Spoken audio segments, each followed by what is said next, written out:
Welcome, welcome, welcome, everyone, to the Positive Psychology Hour, a series that we do in partnership with the Whole Being Institute. Today on our Positive Psychology Hour, we're going to be talking about a narrative writing and imagery project for healing and growth with Gustin. Narrative writing is a powerful tool that can be used to heal from the traumas and hardships of our lives. This project explores how a 30-day practice of narrative writing about a traumatic birth experience revealed powerful imagery that informed connections to positive psychology concepts such as post-traumatic growth, resilience, hope, and personal agency. Discover today how such a roadmap can be used to transform traumatic experience into stories for inner work and healing. A little bit about our speaker today.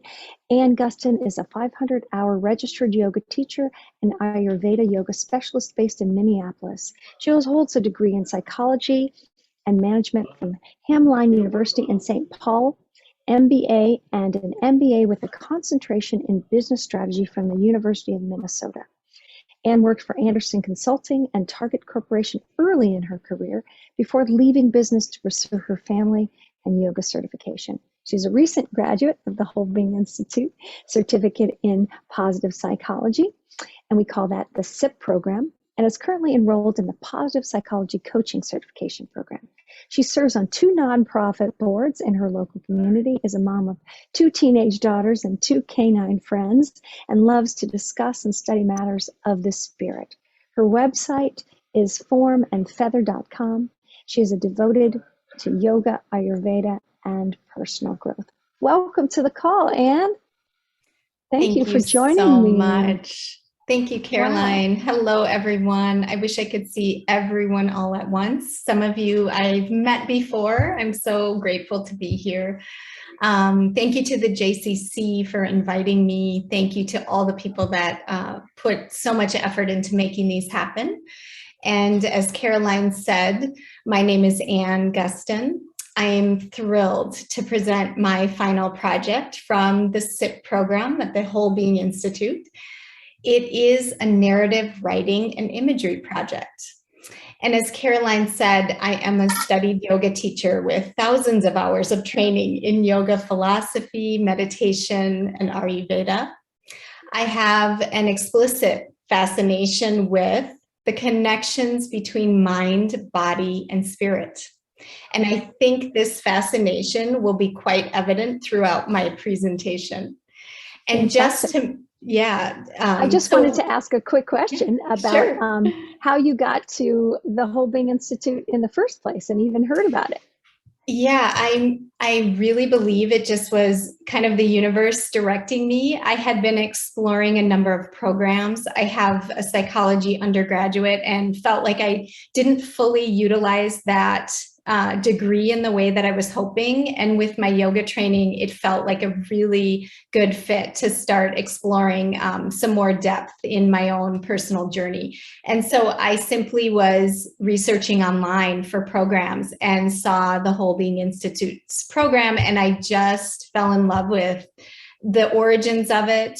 And also the connections to Kripalu. It felt very, symbiotic with what I was already doing in my life. So, yeah, beautiful. Yeah.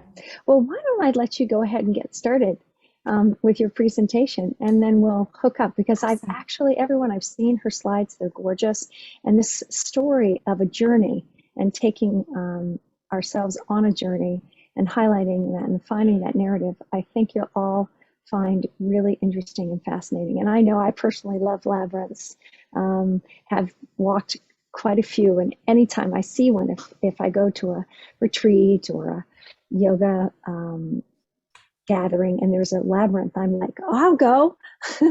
And I'd love to see them in the morning and at night, especially if they're outside. They're different. They're quite magical. So I'm excited to hear you talk more about it. Thank you, Caroline. So I will share my screen here.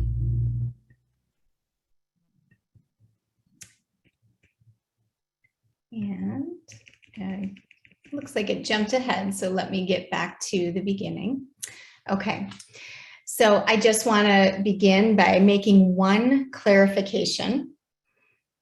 We will be talking about narrative writing, of which I will use the term expressive writing interchangeably.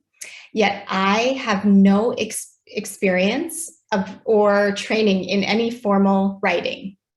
But I do believe that is the beauty of this particular project, is to illustrate that writing is available and open to all of us, no experience necessary. And so today I'd like to take all of you on a journey through the realms of narrative writing, imagery, and positive psychology. On this journey, I would ask that you be open and receptive to the possibilities that healing and growth have to offer, and to the many tools available to us all in order to navigate our own individual healing and growth. So let's begin.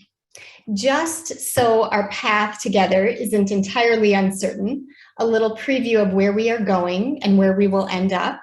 Today, our journey will follow a very purposeful path, one that will start with my 30-day writing project and end with an invitation to begin a relationship with narrating your own life stories.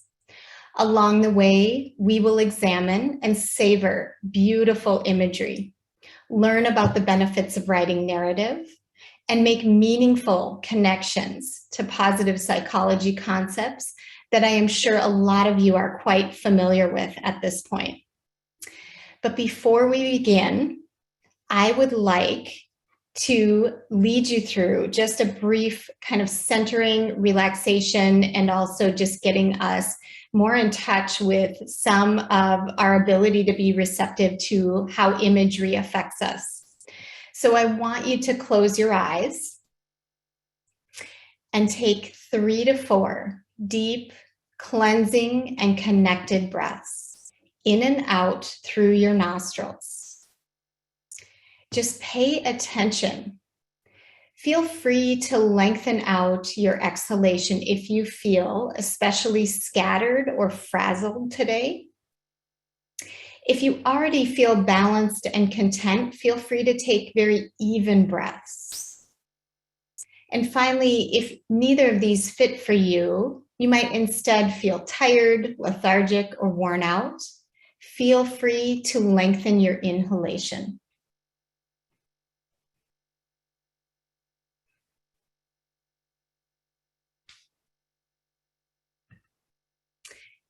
And stay here for a few more moments with your eyes closed. We're going to begin our journey with a quote from a writer, author, and mystic named Caroline Adams. Your life is a sacred journey. It is about change, growth, discovery, movement, transformation, continuously expanding your vision of what is possible, stretching your soul, learning to see clearly and deeply, listening to your intuition, taking courageous challenges at every step along the way. You are on the path, exactly where you are meant to be right now. And from here, you can only go forward, shaping your life story into a magnificent tale of triumph, of healing, of courage, of beauty, of wisdom, of power, of dignity, and of love. I'm going to pause here for a moment and just let you absorb these words so beautifully and eloquently written.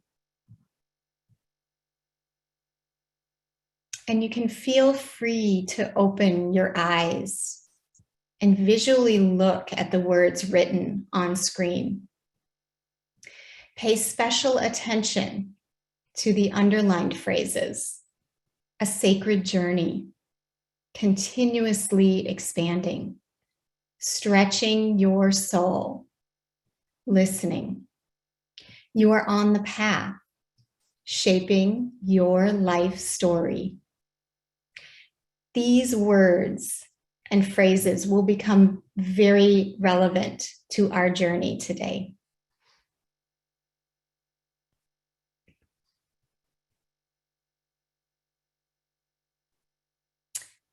And just so our journey will begin with a description of my 30-day challenge that I did for SIP. I know some of you are in that now. I feel like the timing is perfect. So we'll go through a little bit about my writing. For my final project requirement to graduate from SIP, I took my 30-day challenge, which was a 30-day journaling project, and I turned it into my final project. So each day I wrote about my oldest daughter's birth.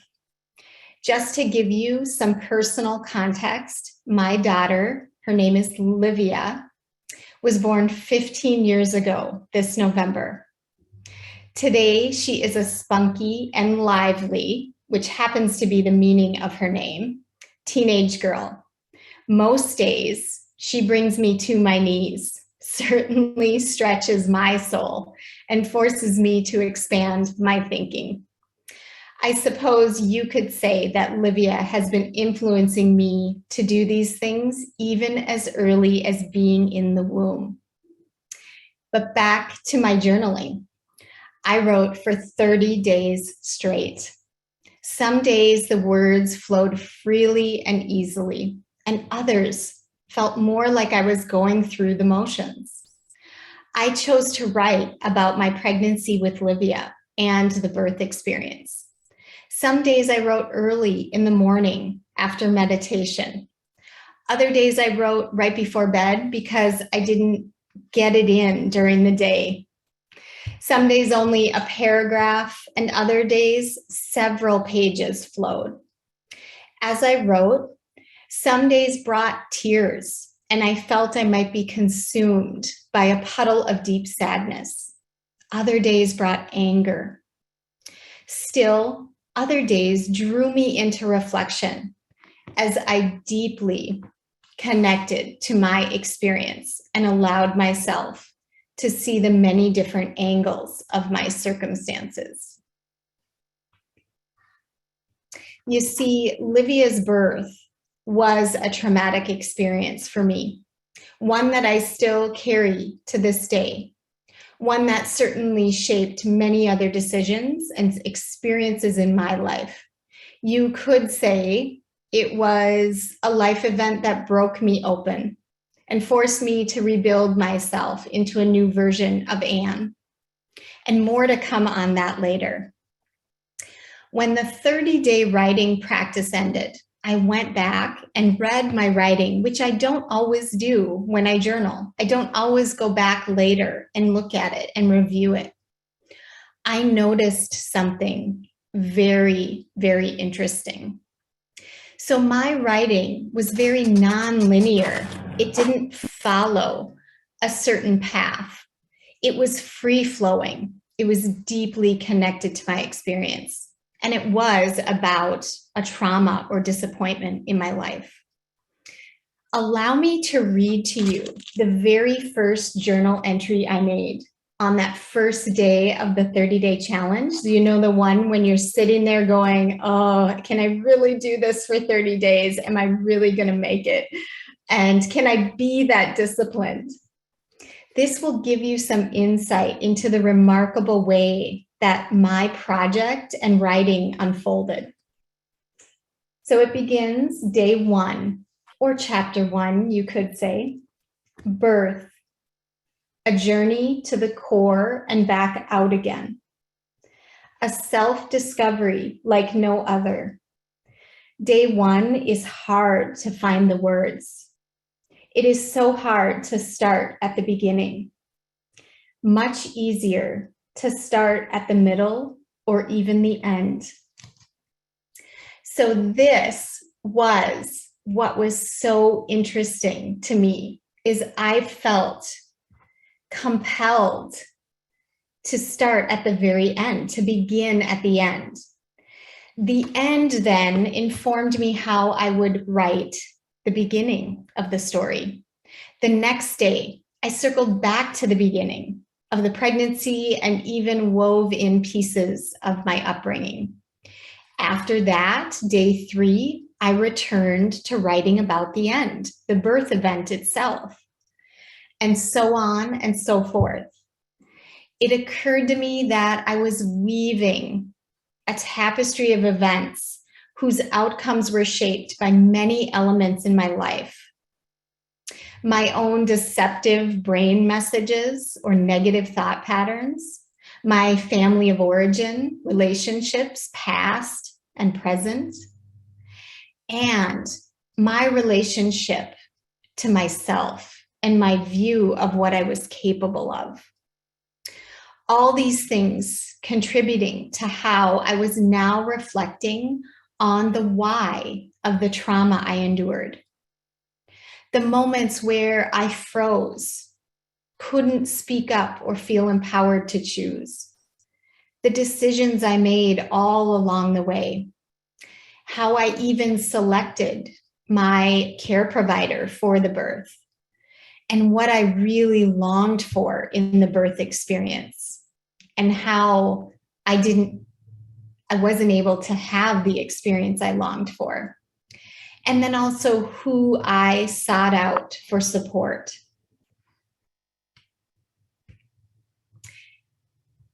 I was beginning to see how my feelings and emotions surrounded all those events and connections.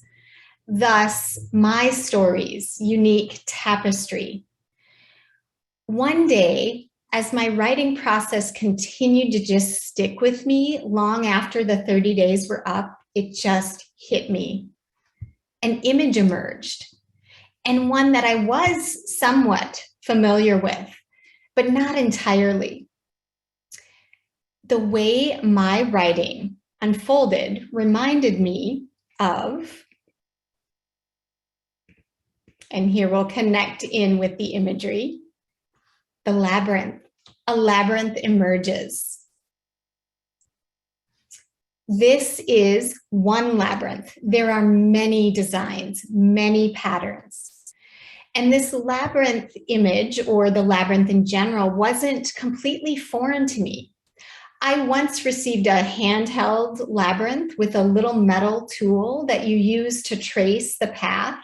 It can be used as kind of a stress relieving tool. So I had that, and it had a little card that described a little bit about what labyrinths are. And then when Livia, my oldest daughter, entered preschool at a church near my neighborhood, I learned there was a labyrinth on their property. So this was several years after Livia's birth. And after 2 excruciating pregnancy losses I endured, I was now carrying my second daughter. Gianna is her name. And I began to walk this labyrinth at the church every day that I dropped my daughter Livia at daycare. I used it to pray and meditate for Gianna's upcoming birth. Hopefully, I wished for that birth experience I was really longing and dreaming of. What curiosity I had for how this image re-entered my life following this 30-day writing practice. I asked myself, why the labyrinth? So I really followed my curiosity toward understanding the meaning of this ancient shape. Labyrinths are ancient patterns. They are found all over the world in countless different cultures and traditions. The labyrinth is a complex pattern, which often resembles a maze with many twists and turns.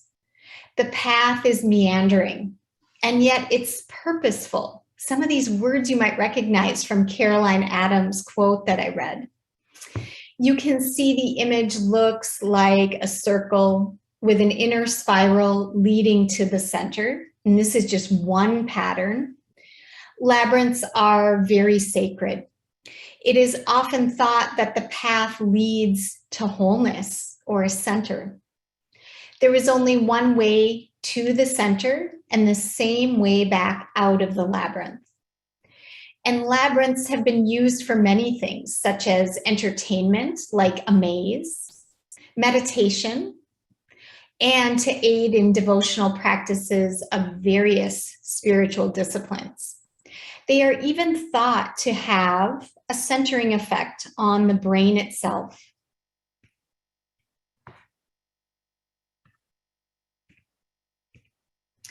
In fact, it's really unknown where the labyrinth comes from, which I find so remarkable. But it is thought that it is an archetype of the human mind itself.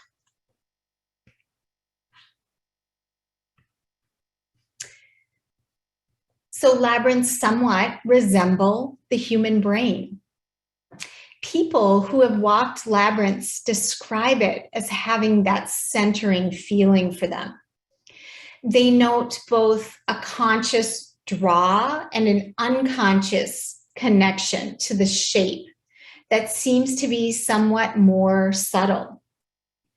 In fact, walking the labyrinth, researchers believe, may in fact balance the right and left hemispheres of our brain. So we really don't know why they draw us in, but because it's thought that it was born out of how the human mind actually works and functions, that is the draw. We just have this innate curiosity and connection to labyrinths. We also have found that labyrinths are in essence similar to our own life's journey, in that our lives are often meandering, but purposeful.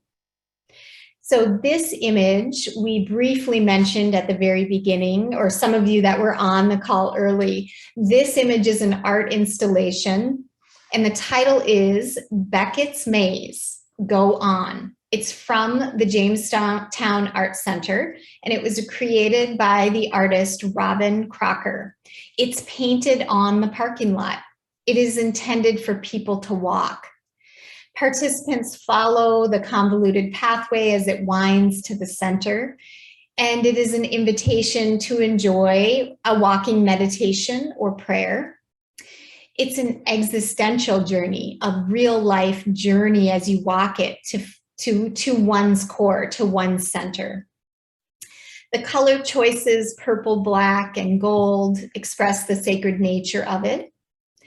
And the artist incorporates closing text from Samuel Beckett's novel, The Unnameable. And the subtitle of that is, You Must Go On, I Can't Go On, I'll Go On. Doesn't that remind you of what I talked about with my writing journey? Some days it felt easy, I could do it, it flowed. Other days I resisted, I didn't want to do it, but I persisted. 30 days.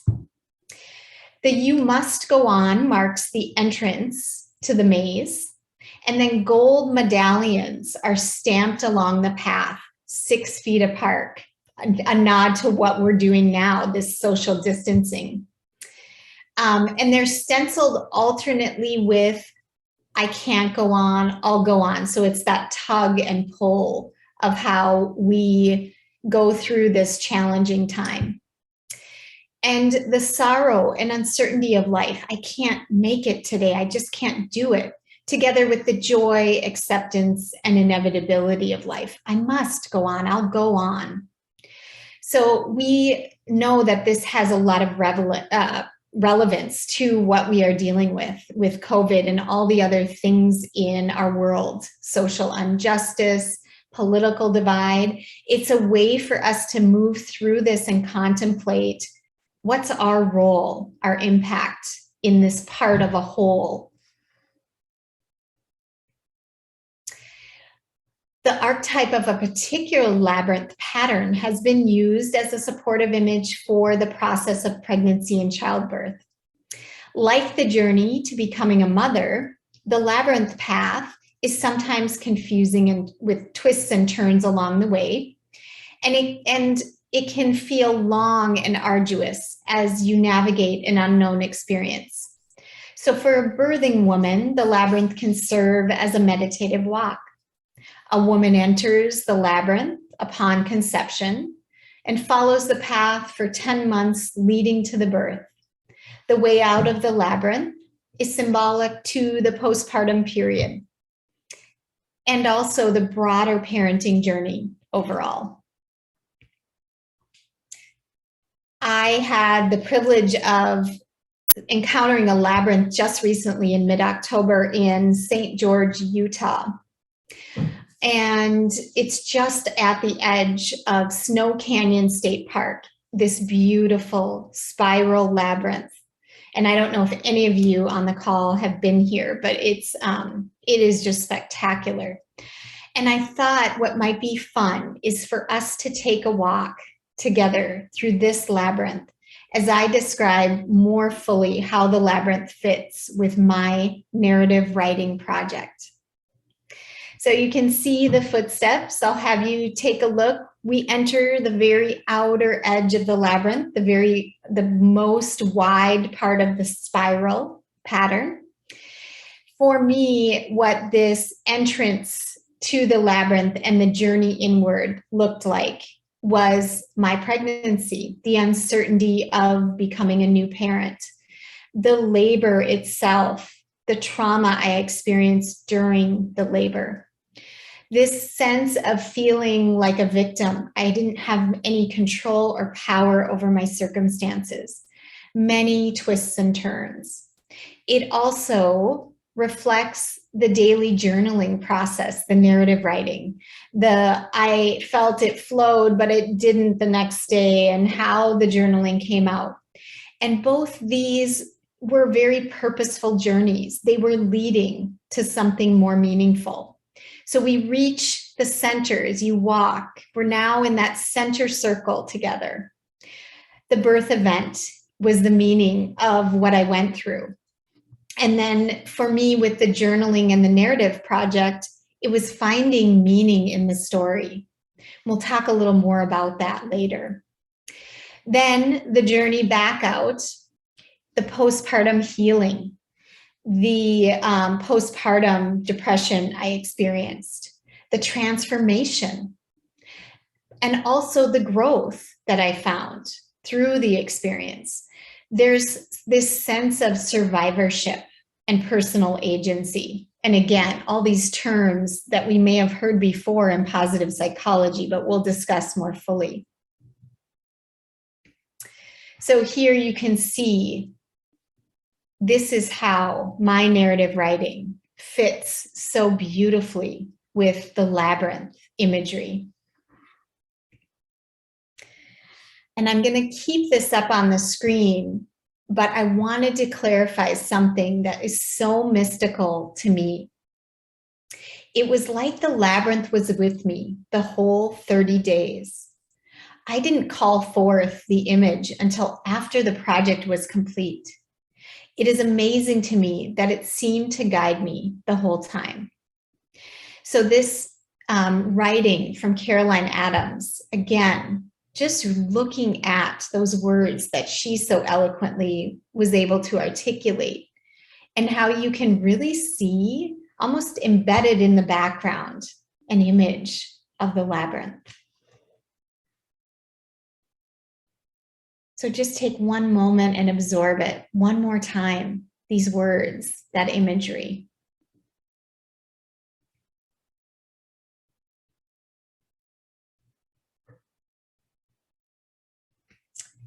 So let us transition now in our journey to a discussion about narrative writing. What are the benefits? And why would this type of writing be so useful to us? Well, psychology has begun to extensively study how narrative writing or expressive writing can be a very useful and valid tool for addressing anxiety, depression, and trauma. In addition, studies have noted the relationship to how people create meaning. Narrative psychology, which is a perspective within cognitive psychology, has proven the importance of stories in our lives because humans really do organize their life experiences as stories. And this was all found by researchers such as Anderson, Brunner, Gergen, and Polkinghorne. Again, Carney talks about studying narrative and its relationship to meaning, which we'll further explore. Within the realm of narrative psychology, it is described that it is our integration of facts and events that help develop our stories. As individuals, we pick them apart and we weave them back together to make meaning. I think I talked to you about weaving my feelings and emotions with the connections and the events. This entire process reflects who we are now, but it also shapes who we are becoming.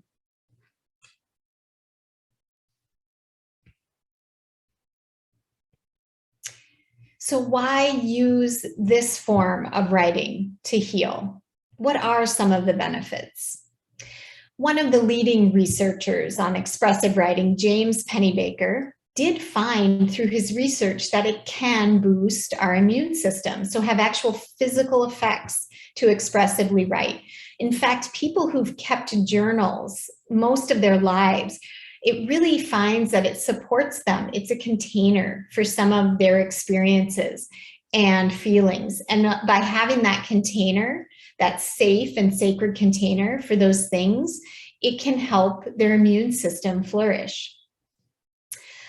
Maria Serwa, in her webinar series, Writing Toward Happiness, discusses that narrative writing, we can begin to honor and respect both sides of the story. I found this to be so true. I all of a sudden could see so many different angles.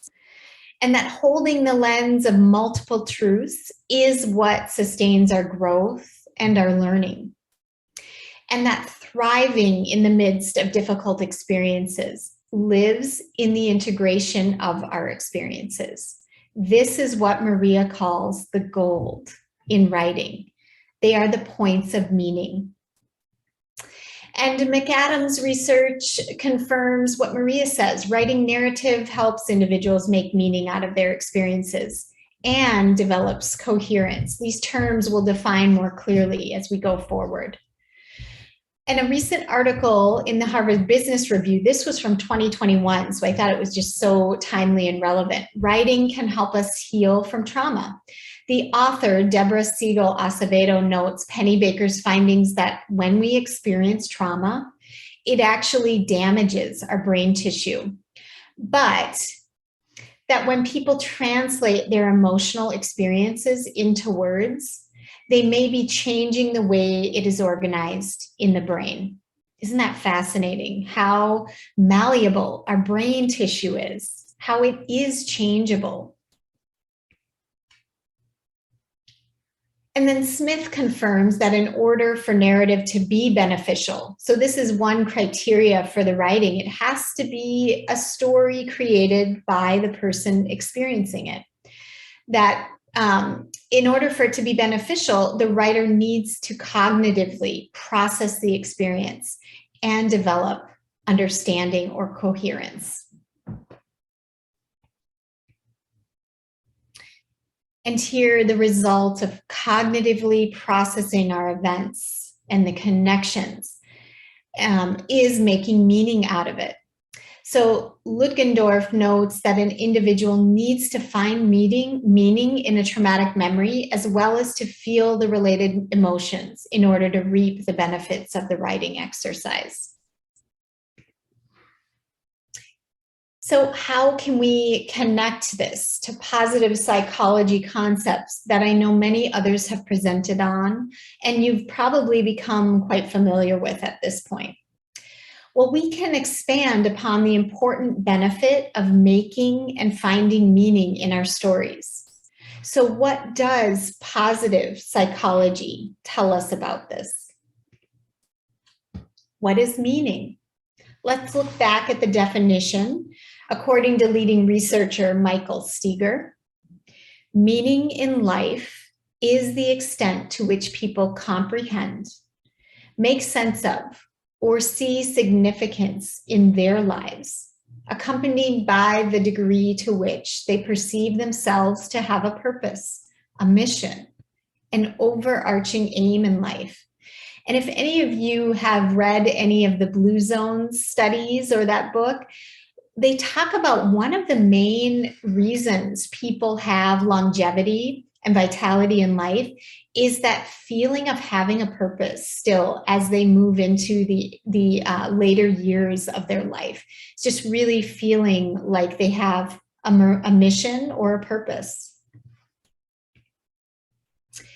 We also know through Dan Tomasulo's work on hope and learned hopefulness that meaning is a trigger for hope. Dan says hope is an internal experience and it can be gifted or even borrowed from another. Narrative writing, oddly enough, is one way that we can borrow hope. We also can borrow hope when someone else is telling us their story. So our stories are what activate hope. We have also seen that appreciation and connection with others are pathways back to finding meaning in life.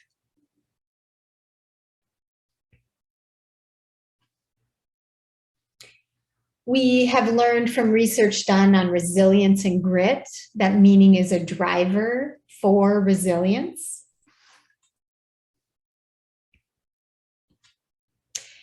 And research by David Kessler on the stages of grief posits that meaning helps us to develop coherence. I found this definition of coherence that I believe fits really well within the positive psychology framework. And just listen to the words. Coherence is when your brain, thoughts and decisions work hand in hand with your heart, emotions, and your body, actions that you take. It is a state of unity between mind, body, and spirit. I think we talked about that at the very beginning, my fascination with these connections of those three. David Kessler, in his work on the 6th stage of grief, finding meaning, so almost like moving beyond the stages of grief, the only way to recohere life after loss is through meaning. And even though life may not ever return to normal, the only way to survive is to make meaning and find meaning. We also, some of us maybe have read, notably the beloved book, Man's Search for Meaning by Viktor Frankl, and he notes that his survival was dependent on the meaning he found in the midst of even the most extreme of life circumstances.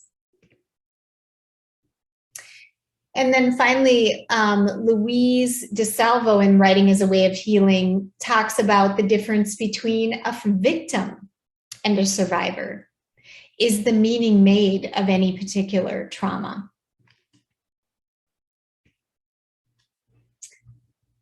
So Dr. Tadekis finds that meaning and coherence really have the ability to transform a trauma into a potential growth opportunity. And we know this as a term called post-traumatic growth.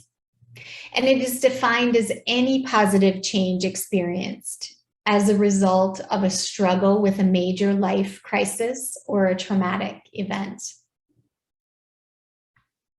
So really taking the idea of post-traumatic stress, using some of our character strengths to transform the way we perceive that event in our lives and the way we allow that event or trauma to affect us on a daily basis, on a cellular level, and even how we allow the trauma to potentially impact our spirit. So turning it into a growth opportunity.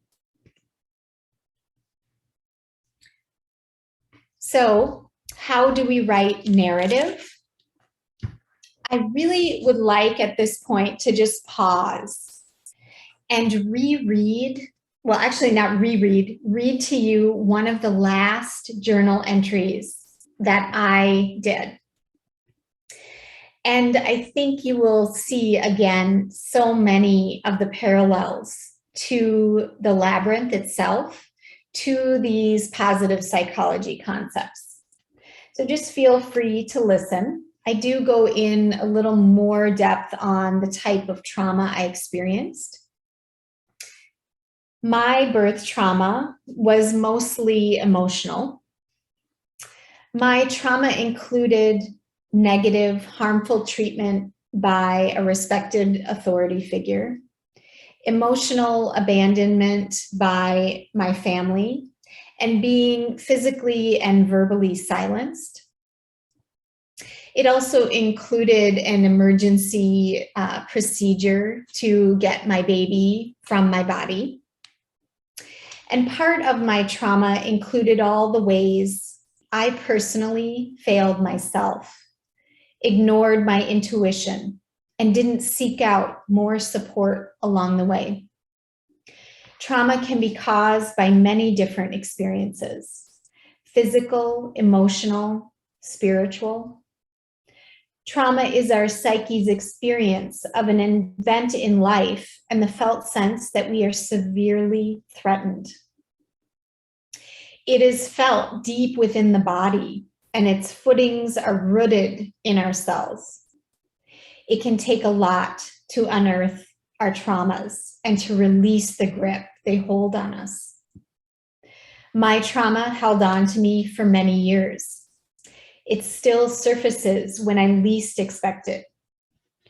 As my healing process unfolded, it required the assistance of many different methods: therapy, yoga, more therapy, more yoga, reflection, meditation, crying, extreme exercise at times, talking, processing, lots of talking, writing, yoga, therapy again, intensive therapy, writing,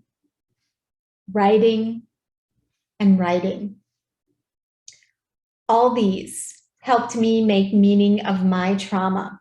It helped me tell the narrative of my story, and in the narrative was linking the experience and the emotion.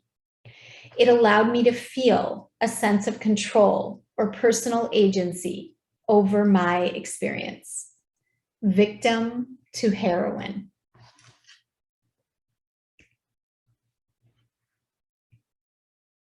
How do we write narrative? There are, in fact, some guidelines that researchers have come to know as being a way to really get out on page your story. The writer must have freedom, first and foremost. The guidelines can be fairly fluid, however. Research shows that the writing must be concrete, authentic, and explicit. The writer must be able to link feelings to events on the paper, and the story must be allowed to be complete, complex, and coherent, with a beginning, a middle, and an end.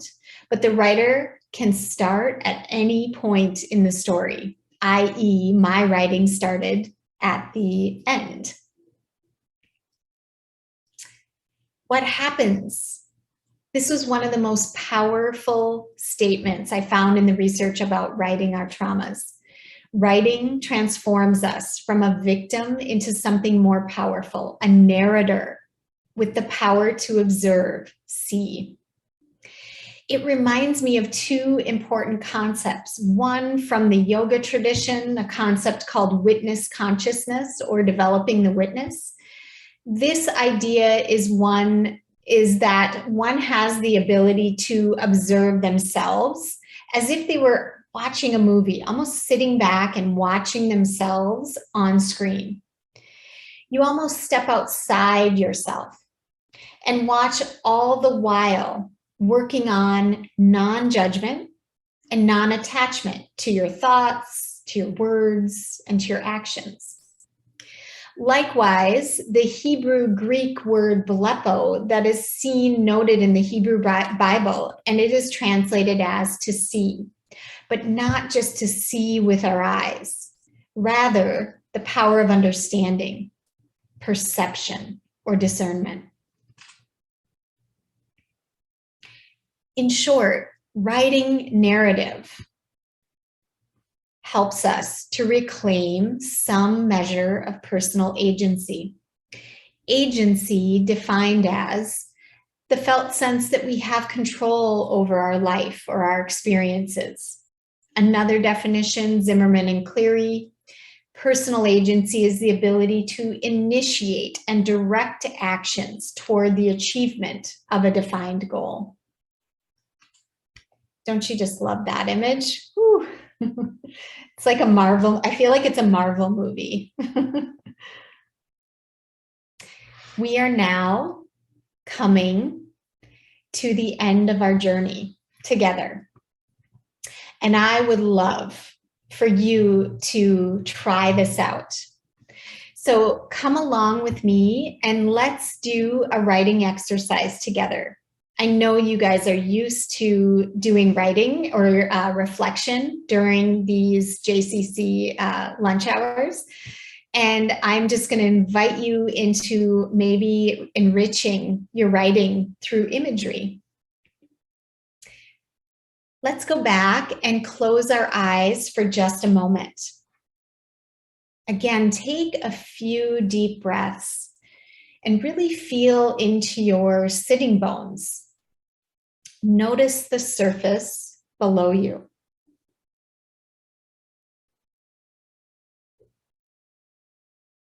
Bring into your mind something from the pandemic timeframe, the last 18 months or so, that felt challenging for you.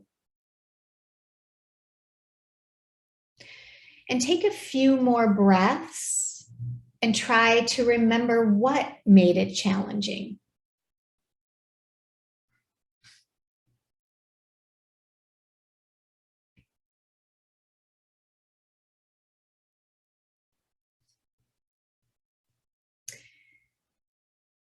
When you feel complete in identifying what that was challenging for you, you can open your eyes.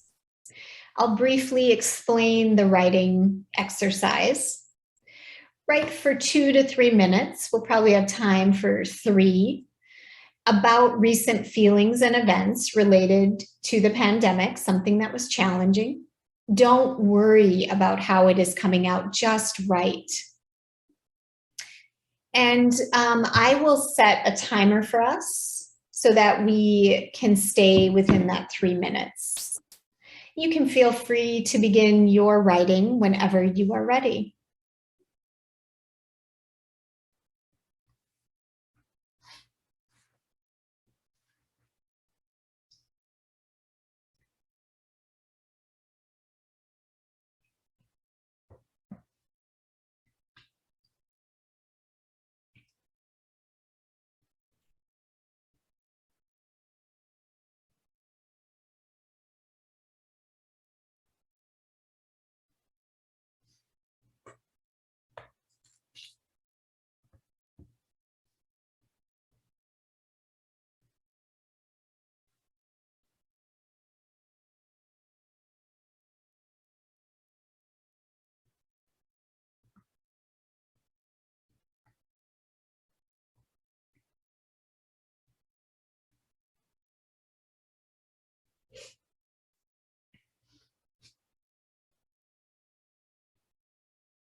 And if you would, just finish where you are at.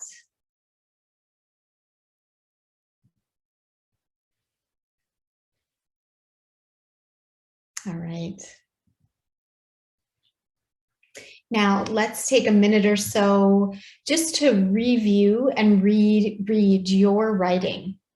Just kind of look down, review the paragraph or the page, kind of reflect on what you read.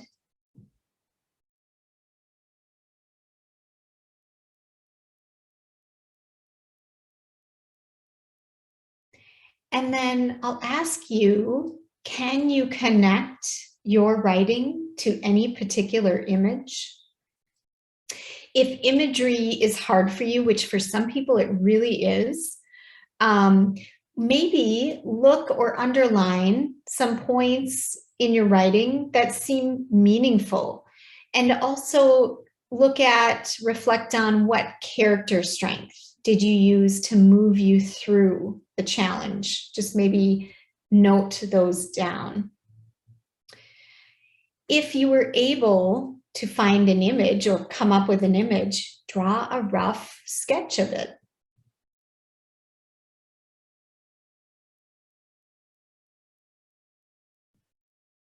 And it's not an art competition, so it is just really a way for you to deepen the experience of the writing.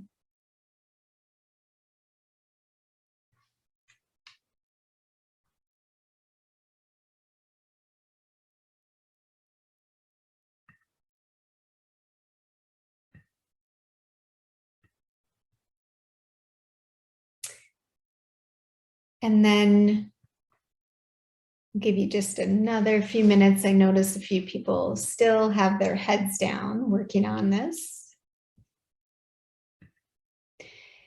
I would ask, if you don't feel comfortable holding your image up, which is totally fine, maybe you could write in the chat either what the image was, or if you were able to identify a character strength that helped you through the challenge. What is that character strength?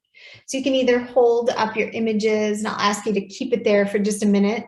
And maybe Caroline, if you see things in the chat that people are noting, I would love to hear. Sure. I found myself that I did this little, my mom does this little doodle of a circle with a woman that has little hair. And I don't know that I've ever done that, but I found myself making that image, connection to family. Neat. And let's see if anyone else is sharing. Oh, Nancy. Doorways behind doorways.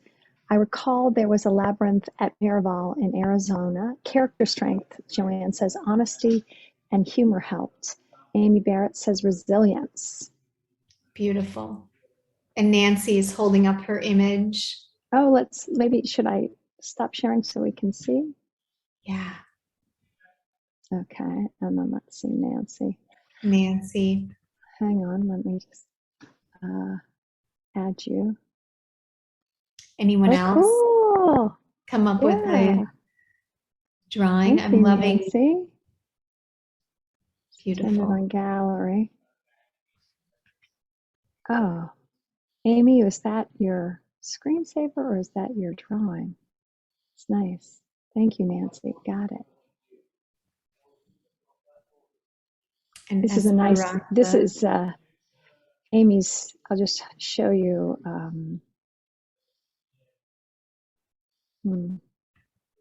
Yeah. Let me see if there's any other comments in the chat of just what you just, I was surprised. Oh, gratitude, says Esperanza, and Deirdre says Phoenix rising from ashes. Wow. Wonderful. I was surprised how little I wrote in 3 minutes. Like it didn't, I mean, I wrote, but it was like maybe 3/4 of a page. It wasn't even a full page. I don't know if anyone else felt that way or found that to be true. So I'm re-sharing my screen, and it's perfect timing. I see some people have to jump off So I will just close. Hopefully you enjoyed this process. I want to just again remind you that my writing happened before I even started my final project. It was something that really just organically unfolded. When I read now what I wrote, I understand that this was always the project that I was meant to do. The labyrinth was present in my consciousness and my unconsciousness the whole time. My mind was simply waiting for me to link together the connections between my writing and what I was learning about positive psychology. So connecting it all together, the narrative writing allows for connecting events and emotions, ultimately making meaning out of our experiences. Allowing the mind to form an image such as the labyrinth illustrates the circuitous journey of writing the narrative of a particular event, experience, or trauma even. And then the growth happens because the storytelling gives the writer personal agency over their trauma, and it helps integrate the experience, often leading to growth and a changed perspective.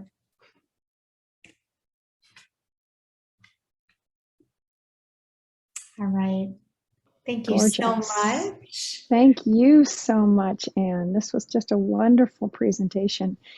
And I'm just going to take everybody off so you can feel free to unmute yourself and thank our presenter if you'd like. Thank you very much, says Deanna. This was marvelous and so interesting and informative. Anita says, thank you. Of course, really enjoyed this, Anne. Thank you. I learned that I really am in touch with my inner child, and I think that helps me as I work with other children. Lovely. And then they were just asking if they can get your slides with the recording. Yeah, so I think Phoebe is going to get all that together, and if you're signed up for the event, you should get the recording and then also the slides attached. So yes. Great. Lovely. Wow. Illuminating presentation. Thank you. Thanks, Anne. Much appreciated. Hero and Heroine's Journey on Thursday is happening. And we are so excited about that. Anything else you want to add as a final thought, Anne?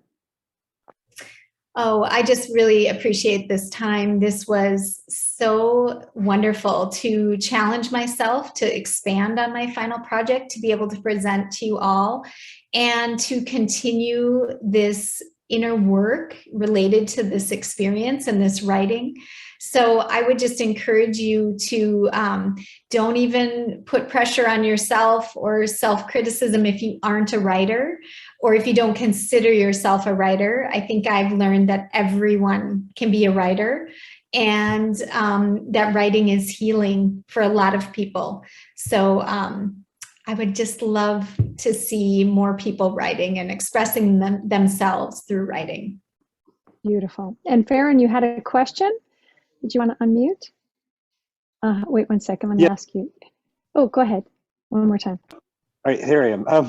So I just really appreciated learning that writing stories, narratives, is healing for trauma. That's really great. Really is paying attention to that. And thanks for being vulnerable and sharing your writings with us. I really appreciated that. That was a great example.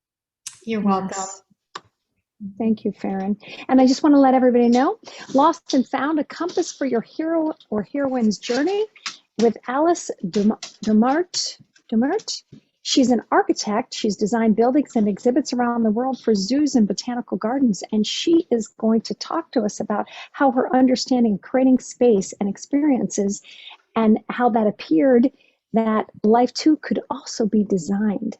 And she discovered that life cycles cannot conform to the narrow banks of expectation, but like her favorite heroine from Alice in Wonderland, she lost her muchness and discovered in a 30-day challenge a small wood near her home and how that journey unfolded. So this whole week is about journeys, 30-day practices. And if you would like to join me and some of others on the call in doing your own individual 30-day practice, please just pick something that you want to do. And do it for 30 days, and we'll check in as the month continues. Thank you, everyone. Thank you, Anne. That was just gorgeous. Thank you, Phoebe. Please take care of yourselves. Have a good week. We will see you on Thursday. Bye Thank for now. you. Bye.